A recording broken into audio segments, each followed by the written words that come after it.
हमारे रहते आप बेरोजगार क्यों हैं? सरकारी नौकरी की सबसे अच्छी तैयारी, सबसे अच्छे अध्यापक, सबसे कम फीस, हरियाणा का नंबर 1 कोचिंग सेंटर ICS। नमस्कार, मैं हूं प्रमोद और आप देखना शुरू कर चुके हैं दी-सड़कनामा.com। हरियाणा से इस वक्त की बड़ी खबर आ रही है। जी हम आपको बता दें कि 4 जून के बाद कभी भी मंत्रिमंडल का विस्तार है वो किया जा सकता है और इस मंत्रिमंडल के विस्तार में सिरसा से विधायक गोपाल कांडा और आदमपुर से बीजेपी के विधायक भव्य बिश्नोई है, उनकी लॉटरी लग सकती है। इस वक्त की बड़ी जानकारी आ रही है कि दोनों को हरियाणा सरकार में मंत्री बनाया जा सकता है।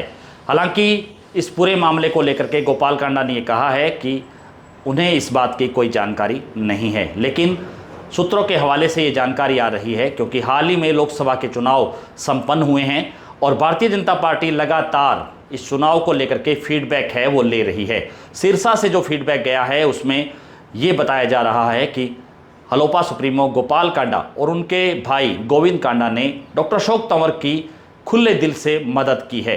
यानी कि एलनाबाद विधानसभा, रानिया विधानसभा, सिरसा के साथ साथ कालांवाली में डॉक्टर अशोक तंवर को खूब जो है मेहनत कर वोट है वो जोड़े हैं गोपाल कांडा और गोविंद कांडा ने, और सिरसा विधानसभा से भी दोनों भाइयों ने खूब मदद की है, जिसको लेकर के भारतीय जनता पार्टी ने अब ये फैसला लिया है कि गोपाल कांडा को हरियाणा सरकार में मंत्रिमंडल में शामिल किया जा सकता है। हालांकि पहले जो मंत्रिमंडल विस्तार हुआ उसमें भी गोपाल कांडा को मंत्री बनाए जाने की चर्चा थी, लेकिन ये कहा जा रहा है क्योंकि वो हलोपा से विधायक हैं और लोकसभा चुनाव में हलोपा और बीजेपी का गठजोड़ हुआ सिरसा सीट को लेकर के, और अब ये रास्ता है वो लगभग साफ हो गया है कि गोपाल कांडा को हरियाणा सरकार में मंत्री बनाया जा सकता है।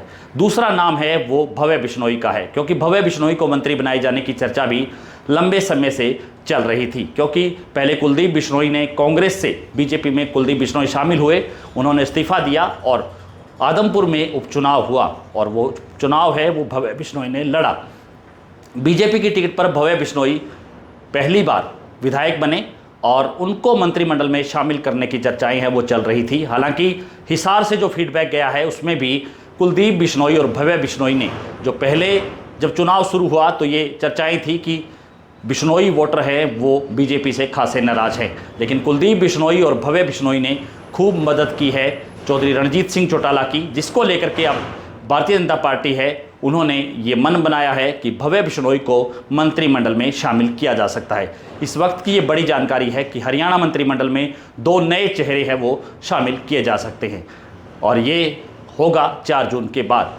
तब तक लोकसभा के नतीजे भी आ जाएंगे। तो ज़्यादा से ज़्यादा इस वीडियो को आप शेयर जरूर कर दीजिए। कमेंट सेक्शन में आप अपनी राय जरूर दीजिए कि इस पूरी वीडियो को लेकर के आप क्या सोचते हैं। बहुत बहुत शुक्रिया।